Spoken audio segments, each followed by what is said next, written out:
Hello दोस्तों, नमस्कार। आप सभी का स्वागत है आपके अपने YouTube channel current affairs magic में। और आज हम बात करने वाले हैं 20 जून के करंट अफेयर्स की। और हमारा पहला क्वेश्चन इस प्रकार है कि विवेंदी ने माई अर्थ कॉन्टेस्ट फॉर किड्स के लिए किसके साथ हाथ मिलाया है। तो जो विवेंदी है ये एक फ्रांसीसी एकीकृत कंटेंट मीडिया और संचार समूह है और इसने माई अर्थ कॉन्कट फॉर किड्स के लिए ग्रैमी पुरस्कार विजेता जो रिकी केज है, रिकी केज के साथ इन्होंने साझेदारी की है। और जो रिकी केज है एक भारतीय और अमेरिकी संगीतकार, संगीत निर्माता और पर्यावरणविद हैं। और इस कार्यक्रम का जो आयोजन है ये 21 जून को विश्व संगीत दिवस के अवसर पर लाइव स्ट्रीम और प्रसारण किया जाएगा। और विवेंदी इस कार्यक्रम को संयुक्त राष्ट्र अंतर्राष्ट्रीय बाल आपातकालीन कोष यानी यूनिसेफ के तहत अन्य राष्ट्रीय निकायों जैसे WWF, UN क्लाइमेट चेंज, अर्थ डे ऑर्गेनाइजेशन, 50 ईयर अर्थ डे 2020 के साथ मिलकर आयोजित की जाएगी। बात करें यूनिसेफ के हेडक्वार्टर की तो ये न्यूयॉर्क में है और इसके जो कार्यकारी निदेशक हैं वो हैं हेनरिएटा एच फोर और इसकी स्थापना हुई थी 11 दिसंबर 1946 को। हमारा अगला क्वेश्चन है कि flexible finance scheme Maruti Suzuki ने किस बैंक के साथ मिलकर शुरू की है। तो मारुति सुजुकी इंडिया ने क्रूर वैश्य बैंक के साथ मिलकर नए ग्राहकों के लिए सरल और लचीली फाइनेंस स्कीम शुरू की है। और मारुति इस बैंक के सहयोग से कंपनी के वैन इको मॉडल को छोड़कर सभी मॉडल पर 6 महीने के हॉलीडे पीरियड के लिए खरीदारों को कार की ऑन रोड कीमत का 100% लोन मुहैया कराएगी। और यह जो लोन है ये वेतनभोगी और सेल्फ एम्प्लॉयड दोनों ग्राहकों को 84 महीने तक की अवधि के लिए दिया जाएगा। और यह जो ऋण है ये करूर वैश्य बैंक के द्वारा 15 मिनट के अंदर अंदर मंजूरी दे देगा। जो मारुति सुजुकी के CEO हैं ये केनिची यायुकावा हैं और इसका हेडक्वार्टर नई दिल्ली में है। करूर वैश्य बैंक के जो CEO हैं PR शेषाद्री और इसका हेडक्वार्टर करूर तमिलनाडु में है। हमारा अगला क्वेश्चन है कि भारतीय सैन्य दल द्वितीय विश्व युद्ध की 75वीं विजय दिवस परेड में हिस्सा लेने कौन से देश जाएंगे। तो हमारे भारत की जो तीनों सेनाएं हैं वो जो द्वितीय विश्व युद्ध की 75वीं विजय दिवस परेड है उसमें भाग लेने के लिए रूस जाएंगी और यह रूस के मास्को में आयोजित की जाएगी। और यह रूस के मास्को में 24 जून 2020 को आयोजित की जाएगी, जिसमें वीरता और बलिदानों का सम्मान करने के लिए रूस और अन्य मैत्रीपूर्ण लोग द्वारा मास्को में एक सैन्य परेड आयोजित करवाएंगे, जिसमें हमारे जो रक्षा मंत्री हैं ये हमारे 75 सदस्यीय सैन्य दल को परेड में भाग लेने के लिए भेजेंगे। और जो रूस के राष्ट्रपति हैं व्लादिमीर पुतिन और यहाँ की राजधानी है मास्को। हमारा अगला क्वेश्चन है कि AIIB ने भारत में कोविड-19 प्रतिक्रिया के लिए कितने रुपए के ऋण की मंजूरी दी है।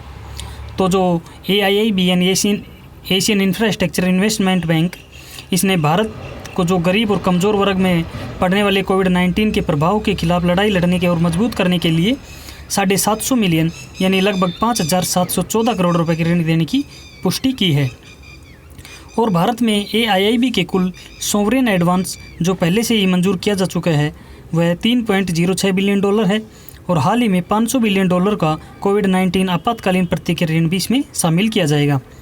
और मौजूदा ऋण AIIB की कोविड-19 क्राइसिस रिकवरी फैकल्टी यानी CRF के तहत भारत को यह दिया जाने वाला दूसरा ऋण होगा। और जो AIIB है इसका हेडक्वार्टर बीजिंग चीन में है और इसके अध्यक्ष हैं जिन लेकुन। और हमारा अगला क्वेश्चन है कि गरीब कल्याण रोजगार अभियान सबसे पहले किस राज्य में शुरू किया जाएगा।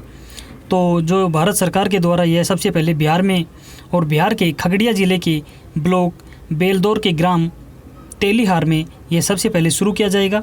और यह एक विशाल ग्रामीण सार्वजनिक कार्य योजना है जो वापस आने वाले जो प्रवासी और श्रमिक हैं और ग्रामीण हैं उन नागरिकों को सशक्त बनाने के लिए और उनके आजीविका के ऊपर जो कोविड-19 के कारण प्रभाव पड़ा है उनको अवसर प्रदान करेगी। और इसके साथ में इस कार्यक्रम के अंदर 6 राज्य और हैं जो इसको शुरू करेंगे, जिसमें 116 जिलों के गाँव में कॉमन सर्विस सेंटर और कृषि विज्ञान केंद्रों के माध्यम से इनको जोड़ा जाएगा। और जो 6 राज्य हैं वो हैं उत्तर प्रदेश, मध्य प्रदेश, राजस्थान, उड़ीसा, झारखंड और बिहार। और सबसे पहले शुरू किया जाएगा बिहार में और बिहार के खगड़िया ज़िले के ब्लॉक बेलदौर के गांव तेलीहार में। ठीक है। और गरीब कल्याण रोजगार अभियान 125 दिनों तक चलने वाला अभियान होगा जो मिशन मोड में काम करेगा। और ये 12 विभिन्न मंत्रालयों जैसे ग्रामीण विकास, पंचायती राज, पर्यावरण, रेलवे, पेट्रोलियम और प्राकृतिक गैस, सड़क परिवहन और राज्य मार्ग, खान, पेयजल और स्वच्छता, दूरसंचार, कृषि, नवीन और नवीनीकरण ऊर्जा और सीमा सड़क, इनका एक समन्वय प्रयास होगा। और इस अभियान के अंदर लगभग 50,000 करोड़ रुपए के फंड को एक तरफ प्रवासी श्रमिकों को रोजगार देने के लिए विभिन्न प्रकार के 25 कार्यों को तीव्र और केंद्रित होकर यहाँ पर क्रियान्वयन काम किया जाएगा। हमारा अगला क्वेश्चन है कि WEF की 2020 टेक्नोलॉजी पायनियर्स की सूची में किन भारतीय कंपनियों को शामिल किया गया है। तो इसमें जो वर्ल्ड इकोनॉमिक फोरम यानी WEF है, इसमें वर्ष 2020 की जो 100 टेक्नोलॉजी कंपनियों की लिस्ट जारी की है, उसके अंदर हमारे भारत की 2 कंपनियां हैं, जेस्ट मनी और सेटल एप्स। जेट्स मनी की बात करें तो एक आर्टिफिशियल इंटेलिजेंस आधारित डिजिटल एक भारतीय लैंडिंग प्लेटफॉर्म है जो लाखों लोगों को किफ़ायती ऋण सुविधा प्रदान करता है। और जो स्टेल ऐप है, ये भारत के data lead internet of things आधारित एक स्टार्टअप प्लेटफॉर्म है जो डिजिटलीकरण का काम करता है।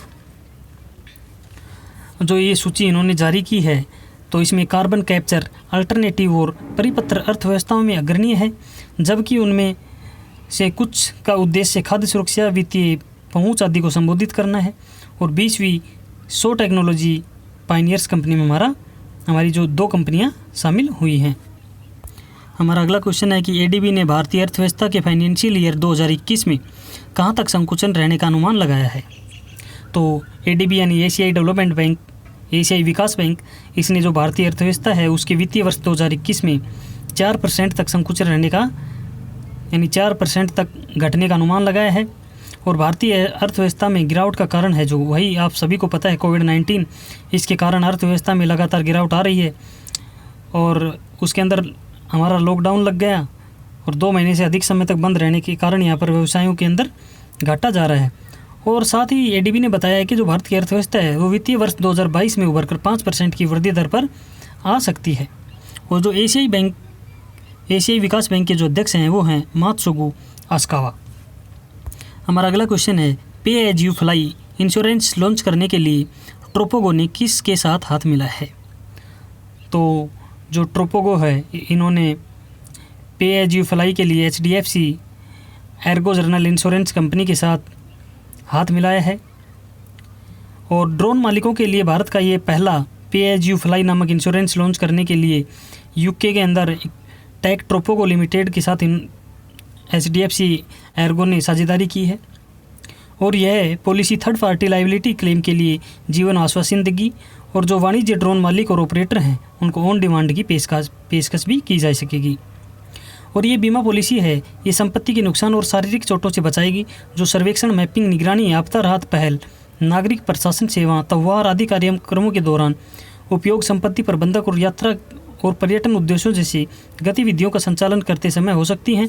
और इस पॉलिसी के जो सदस्य हैं उनको ट्रोपो मोबाइल ऐप पर 10 लाख रुपए तक के बीमा कवर का दावा कर सकते हैं। और तीसरे पक्ष के दायित्व के खिलाफ खुद की बीमा करने के लिए 4 घंटे, 1 दिन या 1 महीने में कवर का चयन भी किया जा सकता है। HDFC एर्गो जनरल इंश्योरेंस के MD और CEO हैं रितेश कुमार और इसका हेडक्वार्टर है मुंबई, महाराष्ट्र में। हमारा अगला क्वेश्चन है कि फिच रेटिंग ने भारत की सोवरेन रेटिंग कहाँ पर बरकरार रखी है।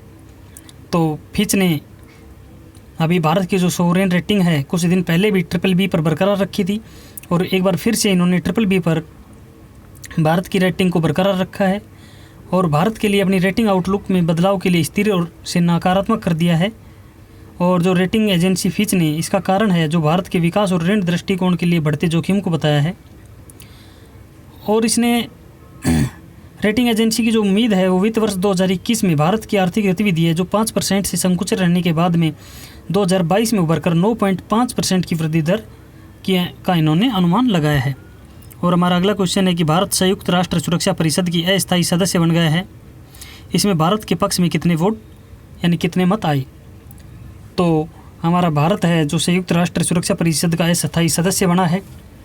तो इसके अंदर 193 सदस्य महासभा हुई और जिसमें हमारे भारत को 184 यानी 184 मत प्राप्त हुए। और इसके बाद 2 साल के लिए हमारा भारत है जो संयुक्त राष्ट्र सुरक्षा परिषद का अस्थायी सदस्य बन गया है। भारत में ने 2020-21 के कार्यकाल के लिए एशिया प्रशांत श्रेणी में गैर स्थायी सीट जीती, जो 1 जनवरी 2021 से शुरू होगी यानी प्रभावी होगी। और इससे पहले भी भारत इस परिषद और गैर स्थायी सदस्य के रूप में चुना जा चुका है। 1950-51 में चुना गया, 67-68 में, 72-73 में, 77-78 में, 84 से 85, 91 से 92 और 2011 से 2012। और उसके बाद अब 2021 और 22 के कार्यकाल के लिए ये सीट इन्होंने जीती है। और भारत के साथ जो और अस्थायी सदस्य बने हैं, आयरलैंड, मैक्सिको और नॉर्वे ने भी सुरक्षा परिषद के चुनाव को जीत हासिल की है। और संयुक्त राष्ट्र की उच्च तालिका में 5 स्थायी सदस्य और 10 अस्थायी सदस्य शामिल हैं। जो संयुक्त राष्ट्र में भारत का स्थायी प्रतिनिधित्व करते हैं वो हैं TS त्रिमूर्ति। तो धन्यवाद दोस्तों, आज के लिए इतना ही। मिलते हैं नए वीडियो के साथ, नए अपडेट के साथ। तब तक पढ़ते रहिए, बढ़ते रहिए और करंट अफेयर्स मैजिक चैनल को सब्सक्राइब करना ना भूलें। धन्यवाद दोस्तों, धन्यवाद।